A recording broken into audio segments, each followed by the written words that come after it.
Aizputniecei Elzai Busei dienu pirms Līgo svētkiem apritēs 100 gadu jubileja.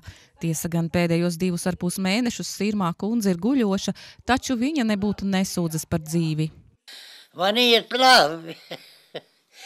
Tikai man labāk būt, es būtu laimīgākais cilvēks, ka es varētu pakustēties. Skaistāk, ja bija jaunībā. Ka varēja iet skolā un uz ballēm tu gāji. Iet un darīt un uz ballēm iet un... Par Elzas tanti ikdienu gādās sociāla aprūpētāja Silvija. Viņa šo pienākumu veicot jau 16 gadus. Silvija atklāja, ka ar Elzu Busi ir pazīstamas vairāk kā pusgadsimtu. Šogad pa Jāņiem paliek 51 gads, ka mēs esam kopā. Kā tas ir kopā? Ka viņa atgriezās no Sibīrijas, te viņai dzīvoja māsits, brālēns, un es dzīvoju tur lielā istabā, un tā mēs visi satuvojamies. Un tā mēs esam līdz šim laikam, esam tādi mīļi un draudzīgi. Es varu pateikt, viņas labestība tā jau ir vienreizēji. To pat nevar nevienam pateikt. Un tāpēc jābūt savstarpējai cieņai vienam pret otru, lai varētu aprūpēt un pret viņu izturēties tā kā pret sevi. Elza Buse pārdzīvojusi Sibīrijas šausmas, tad atgriezusies Aizputē un līdz saviem mūža 80 gadiem strādājusi par pastnieci. Par apzinīgo darbu piešķirti visdažādākie apbalvojumi. Kā atceras Silvija, tad visi suņi un kaķi ir bijuši viņas draugi. Arī tagad saimnieci sargā Lusīte un Lotte, kā arī krietna kaķu kompānija, par kuriem visiem Elzas tante apjautājoties ikdienu. Mīlīga, sirsnīga. Arī prasīga varbūt. Nē, viņa vienam pat nevar uzbļaut, viņa pat ne kaķiem. Viņa saka, tu kaķis pabaroji šorīt? Es teicu, kā tad, nē. Un sunīši ir, Loti paēdus, es saku, jā, visi. Te mums aiz durvīm ir kaķa mājas, katru mēnesi viņi to kaķa mājas pērk. Es pa viņiem rūpēšos, kamēr es būšu dzīvu. Tad es nezinu, kas rūpēsies. Es teicu, kā, mēs visi. Viņa ļoti tos kustoņus mīl, un tā labestība jau viņai uztura. Viņa saka, nav jau Silviņa, ko uztraukties. Sibīrijas gājis. Viss naudas Valgalē palika zem malkas grēdām. Toreiz jau pa vācu markām neko nevarēja nopirkt. Viņa saka, cik es neesmu aprakusi un kur man nav viss bijis. Viss tas ir iznīcis un tu neuztraucies, ka tik tev ir dzīvība un ka tu vēl var turpināt dzīvot. Savukārt Ligita par sociālo aprūpētāju strādā tikai no 1. jūnija. Viņas aprūpē ir Zorgenbergas kundze. Vēl jau nav iejutusies, vēl jau riktīgi arī nezinu, kas un kā, kas jādara ir un kā. Bet, cerams jau, ka mēs sadarbosim. Bet, teiksim, kas tad ir, jūs katru dienu nākat šeit? Jā, es katru dienu. Es aizēju uz samāriešiem, atnesu viņai ēst un tad es katru dienu atnāku. Ko es daru? Papļāpājat ar pa dzīvi? Jā, visu kaut ko izrunājam. Kā ir gājis. Ir tā kā uzreiz tā rodas kontakts ar to cilvēku, jā, teiksim? Jā, man jau ir kontakts. Tad mēs ejam pastaigāties. Te izies, tagad varēs biežāk iziet pastaigāties. Kas mums laiks, tad izējam pacielēt. Te ies pastaigāt arī, līdz kamēr es iejutīšos.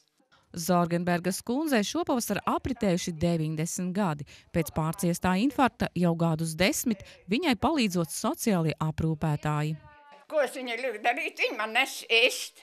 Man katru dienu atnes, ir tāda vieta, ko var ēst, vai ne? Viņa atnes man ēst, vai ne?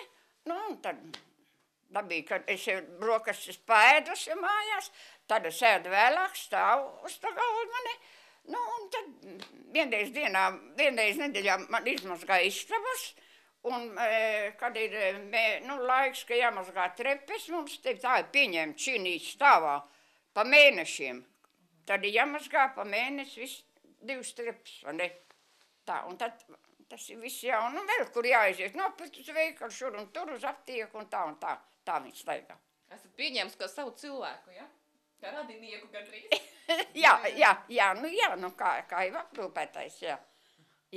Es jau pats nevaru. Nē, es nevaru sūdzēties ne par ko. Ne par vienu aprūpētāju, es nevaru sūdzēties, kas man ir bijis. Aizputes novadā sociālo aprūpi šobrīd saņem 44 vientuļie un vecie cilvēki. Vai nav problēmas atrast tos aprūpētājus? Šī situācija īstenībā nav problēma, tāpēc, ka ļoti daudz cilvēku ir bez darba un nav problēma pagaidām nekādu, jo tā ir arī iespēja cilvēkam kaut nedaudz, kaut nedaudz saņemt atalgojumu par to. Ir arī aprūpējumie, kas paši varbūt vēl, maķenīte arī piepalīdz, teiksim, kur ir tādi lielāki darbiņi darāmi, jo katra situācija ir tīri individuāla, ir smagi gadījumi, tā kā mēs bijām, kur Elziņas tante ir tikai guļoši šobrīd, kur tiešām vajag daudz fiziskā spēka un tā. Un ir tādi. Bet nav bijuši tādi gadījumi, vienkārši aprūpētājs aiziet, tur vēl savāc naudu un visu, un viņš neko nedara. Diemžēl jāsaka tā, ka tik klaji varbūt nav, un līdz šim jautājumam faktiski arī Aizputē nebija, nebija darbinieku, kas to darītu, Šobrīd ir Anita, un mēs cenšamies ļoti bieži aiziet pie aprūpējumiem, pārbaudīt situācijas, Jāsaka, kad ir arī atklājies, ka nav viss kārtībā, jānovērš ir, un ja neizdodas, tad arī jāmaina aprūpētais. Ir arī tādi gadījumi. Aizputes novadā no 10 000 iedzīvotāju trešdaļa ir pensionāru. Pēdējo gadu tendences rādot, ka palielinoties vientuļo un veco cilvēku skaits. Gribu uzaicināt jebkuru cilvēku, kuram varbūt ir kāda informācija, ka kādam iet grūti, ka kādam vajag palīdzību, jo bieži vien ir tā, ka šie vecie cilvēki ir savās istabās un bez kaimiņu palīdzības nevar dabūt vienkārši, nav informācijas. Un paldies visiem, kas ir jau devuši ziņas un signālus par to, ka cilvēkiem ir vajadzīga aprūpe. Un gribu aicināt vēl noteikti ziņot mums sociālajā dienestā, ja ir kādas problēmas. Sāla Dreimne, Edvīns Svēls, Aizputes televīzija.